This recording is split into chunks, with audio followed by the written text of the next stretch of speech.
एक समय की बात है। गौतम बुद्ध अपने शिष्यों के साथ बैठे हुए थे और उन्हें उपदेश दे रहे थे। तब उन्होंने अपने शिष्यों से कहा, क्रोध इंसान का सबसे बड़ा दुश्मन है। क्रोध करने वाला व्यक्ति खुद को हानि पहुंचाता ही है, लेकिन दूसरों को भी हानि पहुंचाता है। वह प्रतिशोध की आग में जलता है और अपने जीवन को बर्बाद करता है। उनके उपदेश खत्म हो जाने के बाद उनके शिष्यों में से एक शिष्य खड़ा होता है और उनसे बोलता है, तू एक ढोंगी है। तेरी बातें मनुष्यों के रहन सहन से विपरीत है। तू जो भी कहता है उसे अपने जीवन में अनुसरण नहीं करता और दूसरों को यह सब करने कहता है। जब वह शिष्य गौतम बुद्ध को उल्टी सीधी बातें कह रहा था, तब गौतम बुद्ध ने कोई प्रतिक्रिया नहीं दी और वे शांत बैठे रहे। लेकिन ऐसे में वह व्यक्ति और भी ज्यादा गुस्सा हो गया और गुस्से में आकर उसने गौतम बुद्ध के मुंह पर थूक दिया। इसके बाद भी महात्मा बुद्ध को गुस्सा नहीं आया और वे शांत रहे। उन्होंने अपने चेहरे से थूक को पोंछा और वह चुपचाप बैठ गए।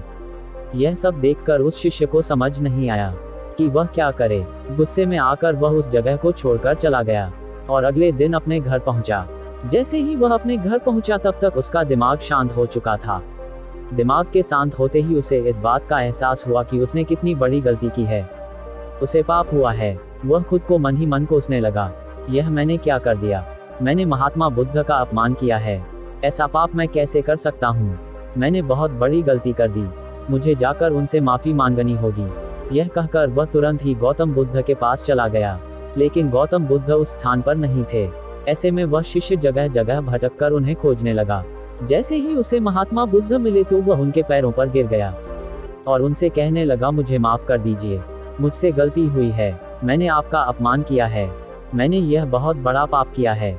यह सब देखकर गौतम बुद्ध ने उससे कहा, शांत हो जाओ, क्या बात है, मुझे बताओ तुम कौन हो। गौतम बुद्ध के यह पूछने पर वह शिष्य चौंक गया। वह सोचने लगा कि महात्मा बुद्ध मुझे कैसे भूल सकते हैं, मैंने तो उनका अपमान किया था। यह सोचकर उसने महात्मा बुद्ध से पूछा, मैं वही शिष्य हूँ जिसने कल आपका अपमान किया था और आप इतनी जल्दी मुझे भूल गए। हमें कल की बातों को कल में ही छोड़ देना चाहिए। वह अच्छा हो या बुरा उसके बारे में बार बार विचार नहीं करना चाहिए। मैं बीती हुई बातों को पीछे छोड़कर आगे चलता हूँ और ऐसा ही हम सबको भी करना चाहिए। महात्मा बुद्ध ने उस शिष्य से कहा। महात्मा बुद्ध की यह बातें सुनकर वह शिष्य और भी ज्यादा प्रभावित हुआ और उनसे बोला, मैं आज से आपकी हर बातों को माना करूंगा। इस कहानी से हमें यह सीख मिलती है कि क्रोध करना इंसान के लिए सबसे खतरनाक है। यह मनुष्य का सबसे बड़ा दुश्मन है जो उसे बर्बाद कर सकता है।